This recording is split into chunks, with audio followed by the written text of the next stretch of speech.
प्रायः सबके हृदय में विषयों की कल्पना होती रहती है। चलते फिरते उठते बैठते जो 5 ज्ञानेंद्रियां हैं, मन उनको लेकर के भोगों की कल्पना करता रहता है। कभी रसेंद्री की कल्पना, कभी श्रवणेंद्री के भोग की कल्पना, कभी जनेंद्री के भोग की कल्पना, ऐसे ही कल्पना में घूमता रहता है। साधु कल्पना नष्ट करता है, वो कल्पना में नहीं घूमता, वो भावना में विचरता है। साधु और संसारी पुरुष में अंतर है, संसारी पुरुष कल्पना में विचरता है। अगर ऐसा लग जाए, ऐसी मशीन लग जाए, ये दुकान बढ़ जाए, ये ऐसा हो जाए तो इसमें ज्यादा संपत्ति आएगी, ज्यादा संपत्ति आएगी, फिर इसकी फैक्ट्री खोल लेंगे, फिर ऐसा कर लेंगे, ये कल्पना, ऐसा मकान बन जाए, यहां ऐसा ऐसा ऐसा, वो कल्पना में विचरता रहता है। कल्पना होती है मायाकृत सृष्टि की, और भावना होती है शास्त्र सम्मानित जो सिद्धांत है उसके अनुसार आराध्य देव की। साधु भावोत्सवेन भजताम रस काम धेनुम। साधु भावना करता है, कल्पना नहीं करता। साधु कल्पना को मिटा देता है। देखो, कभी कल्पना तो नहीं होती तुम्हारे हृदय में, भावना होती कि कल्पना। यदि कल्पना तो अभी हृदय सांसारिक है, मिटाओ उस कल्पना को भावना के द्वारा। भावोत्सवेन भजताम। कभी ऐसा होगा क्या, किसी लाडली लाल कृपा करके हमारे नेत्रों के सामने आएंगे और हमें पुकारेंगे और कहेंगे तू मेरा है, देख आज से मैं तुझे अपनी सेवा में रखती हूं। कभी ऐसा होगा? कभी श्री जी अपने गले की माला प्रसादी हमें देंगे, कभी श्री जी अपना पाया हुआ पान प्रसाद हमें देंगे। क्या कभी लाडली जू के गोरे चरणों को अपनी गोद में लेकर के धीरे धीरे उनमें महावर की रचना, क्या ऐसा सौभाग्य होगा? कभी ऐसा सौभाग्य होगा मैं प्रीतम को प्यारी जू से मिलाने के लिए उत्साह युक्त करके जा रही हूं सेवा सामग्री पास है, क्या कभी ऐसा होगा? वृंदावन में हम प्रेम उन्मत्त होकर, शरीर की कोई शुद्ध नहीं, लाडली लाल के प्रेम में विवश होकर, क्या कभी ऐसा होगा? यह है भावना। जो आराध्य देव के प्रति प्रतिपल ऐसा चिंतन हो उसे कहते भावना में, और वही भावना सिद्ध हो जाती है तो क्या सब हट जाता है। वो देखता है यही कर रहा है, वैसे ही सब प्रतिपल सेवा में मगन है। साधु कल्पना मिटाता है। अब आपको देखना है इनमें से कि आप क्या हो, खुद अपने हृदय में देखो, तभी कहते श्रवणेंद्री को मजबूत करो। जब आप अपने हृदय को देखोगे कि सारे दोस्त तो हम में ही हैं, तो अभिमान नहीं रह जाएगा। और अभिमान का गलित होना सारे सद्गुणों को प्रकाशित करना है, दैवी संपदा का बुलावा है। और अभिमान आ गया तो आई हुई दैवी संपदा भी अंतर ध्यान हो जाती है, आसुरी संपदा आ जाती है। साधु एक ही चीज मिटाता है, चाह। अगर चाह बनी हुई कुछ भी प्रभु के सिवा, तो ये साधुता का कलंक है। कोई भी चाह नहीं। कैसे कैसे परमार्थ के पति को, चाहे कोई भी हो, शास्त्र प्रमाणित तुम्हारा हृदय होना चाहिए। नहीं तो बनाओ, आए हो परमार्थ मार्ग में। परमार्थ का पथिक चाह मिटाता है, चाह। अगर कोई भी चाह प्रभु के सिवा है, परमार्थ के पथिक को आगे नहीं बढ़ने देगी। मान लीजिए बात, तृष्णा, भोगे हुए विषय को पुनः भोगने की इच्छा का नाम तृष्णा है। वो चाहे किसी भी इंद्री का विषय हो। परसों हमने समोसा चटनी पाया था, अगर आज बने तो फिर बहुत स्वाद था, वैसे ही बनाओ। तृष्णा, सुने हुए, देखे हुए, सूंघे हुए स्पर्श सुख, रसेंद्री सुख, कोई भी भोगे हुए विषय को पुनः भोगने की इच्छा का नाम तृष्णा है। सुनो इसे, मनन करो, इसे उतारो। जब तुम्हारे अंदर मांग हो तो देखो तृष्णा की मांग तो नहीं है ये। कभी भी जीवन में कभी भी जो भोगे हो उसके संस्कार हैं, अनंत जन्मों के संस्कार हैं। उन्हीं को भस्म करने के लिए तो परमार्थ के पथिक बने हो। जो दुर्वासना मम सदा परिकर्षयंती, उसी को भस्म करने के लिए तो साधना कर रहे हो। और काहे की? कभी भी ये तृप्त नहीं होती, चाहे जितना खा जाए कभी नहीं तृप्त होती। योग वासिष्ठ में बहुत इसका वर्णन है कि उपासक इस तृष्णा रूपी डाइन से बच जाए, ये कभी आघाती नहीं, भोगते रहो भोगते रहो। एक ही भोग नहीं, जो भी भोग इंद्रियों के हैं उनको पुनः भोगने की इच्छा का नाम तृष्णा है।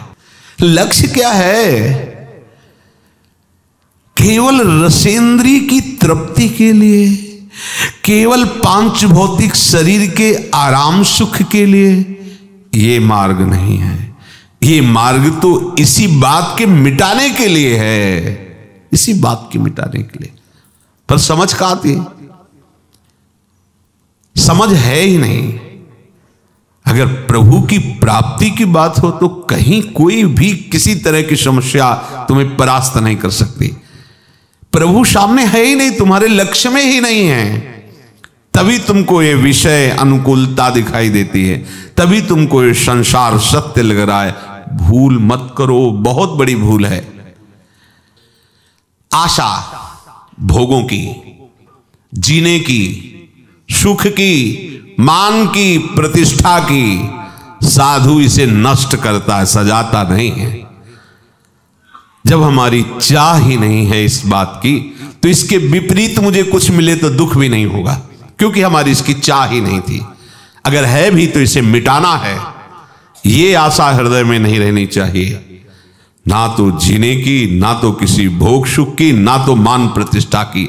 आशा ही परमम दुखम, नैराश्यम परमम सुखम। इस मार्ग का उपासक आशा को नष्ट करके नैराश्य में बदल देता है। उदासीनति रही गुसाई, कहां समझ में आता है? क्या सुना है? कहां उदासीनता जगत के प्रति है? नहीं, भक्ति के प्रति उदासीनता है, सिद्धांत के प्रति उदासीनता है। और जगत के भोग ये मित्र लगते, ये प्यारे लगते हैं। आशा का नाश करो, तभी साधु बन सकते हो। जिस मार्ग में आप चल रहे हैं बार बार नहीं मिलता।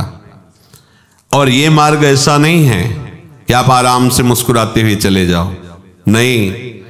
यहां बड़े बड़े चोर लगे हुए हैं, ठग लगे हुए हैं, फुसला के बहाने से आपकी सारी की सारी अध्यात्म शक्ति को लूटने के लिए वो तैयार है।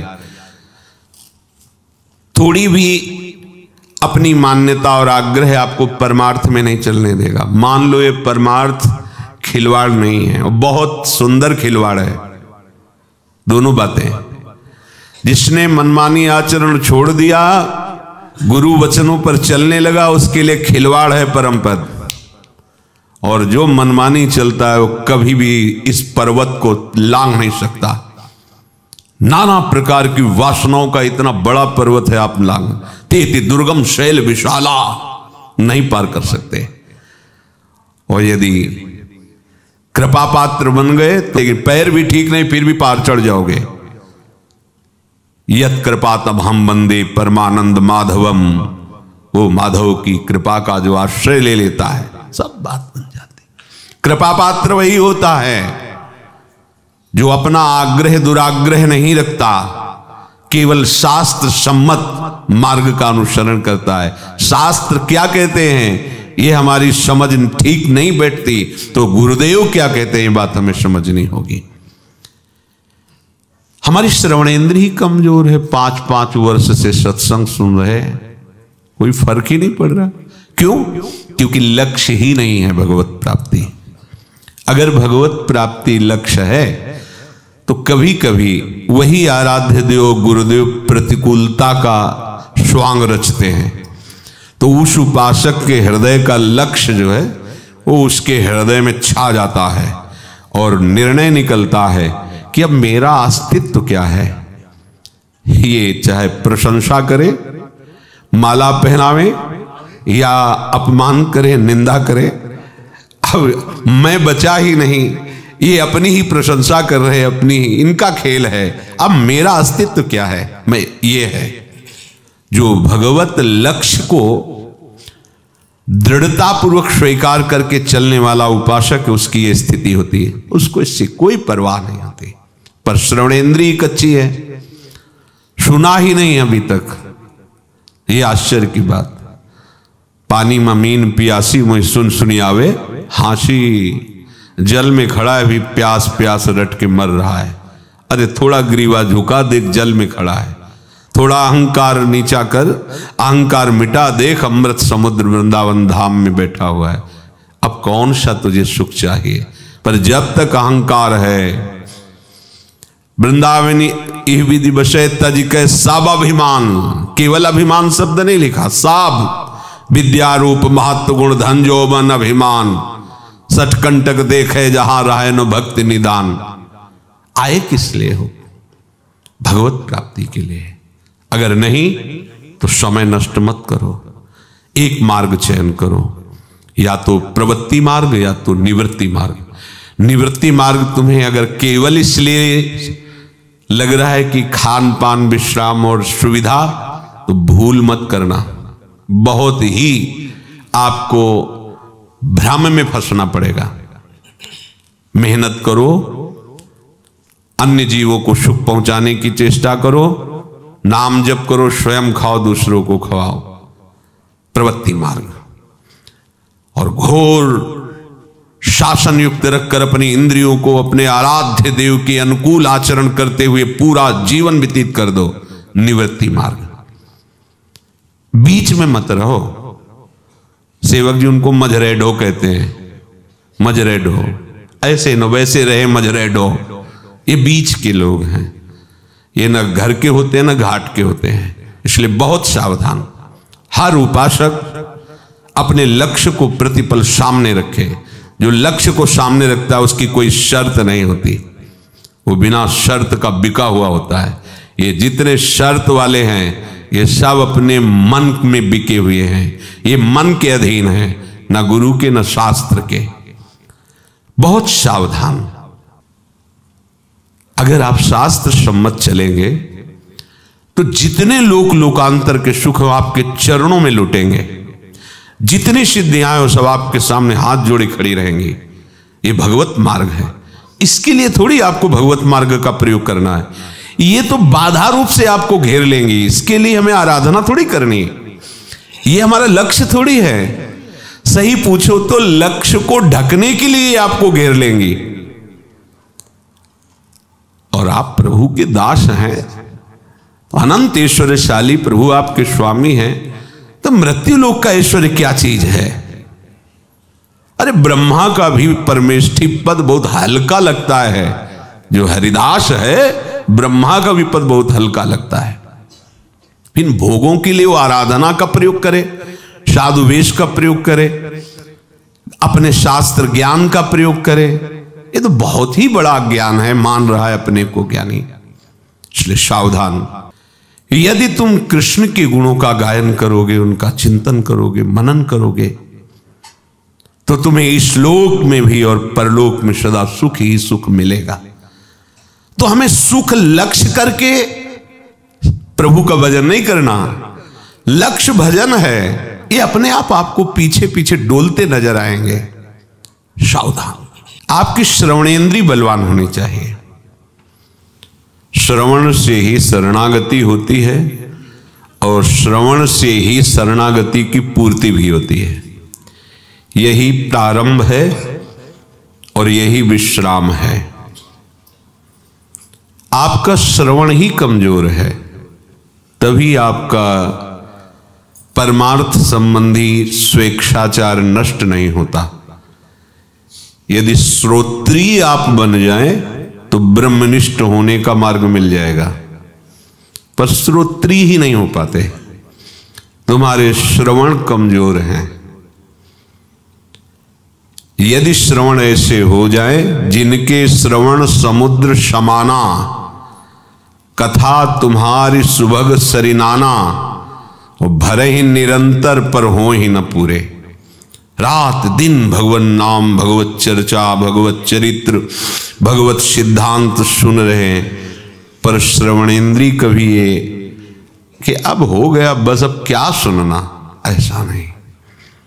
समुद्र में जैसे कई नाम रूप वाली नदियां मिलती हैं जाकर, पर समुद्र अपनी मर्यादा में रहता है, कभी उफान नहीं करता।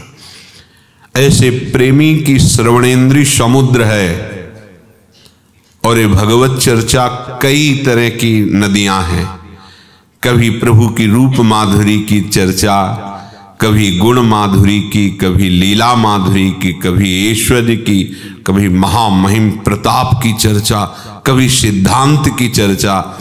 ये विविध प्रकार की नदियां श्रवणेंद्रिय रूपी समुद्र में जाती हैं, पर उपासक को ऐसा नहीं होता कि ये बात तो बहुत बार सुन लिया, अब क्या। वो उपासक ही नहीं है।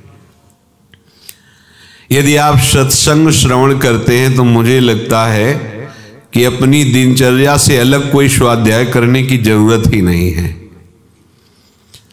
जैसे गाय खाती है घास और भूस, पर वो परिवर्तित करके महामहिम दुग्ध के रूप में तुम्हें देती है, ऐसे बड़ी कठिन तपस्या, बड़ी साधनाएं करके महापुरुषों ने शास्त्र का अनुभव किया और वो अमृत में दुग्ध तुम्हें श्रवणेंद्रिय से पान करा रहे हैं।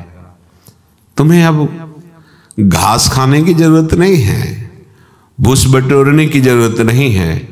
तुम्हें तो दूध और घी मिल रहा है, खाओ और स्वस्थ हो जाओ, स्वस्थ अपने स्वरूप में स्थित हो जाओ। जो शब्द सुने उसे अपने में देखें कि है कि नहीं है। अगर अपने में नहीं है तो उदास होकर उसे धारण करने के लिए तत्पर हो जाना चाहिए। यही उपासक का लक्षण है। अगर मनमानी आचरण, तो हमें लगता है कि उसका लक्ष्य ही नहीं बना भगवत प्राप्ति। नहीं, ऐसा कैसे हो सकता है? कोई भगवत प्राप्ति का लक्ष्य बना के फिर शास्त्र और सदगुरुदेव के विरुद्ध आचरण कैसे कर सकता है? कर ही नहीं सकता। उसका हृदय भयभीत हो जाएगा, उसको भारी अशांति हो जाएगी कि जीवन है किस लिए मेरा। पर जिन्होंने लक्ष्य बनाया है विषय, शरीर सुख आराम, और वेश बनाया है उस सुख और आराम के लिए, वो कभी शास्त्र सम्मत मार्ग में चल ही नहीं सकते।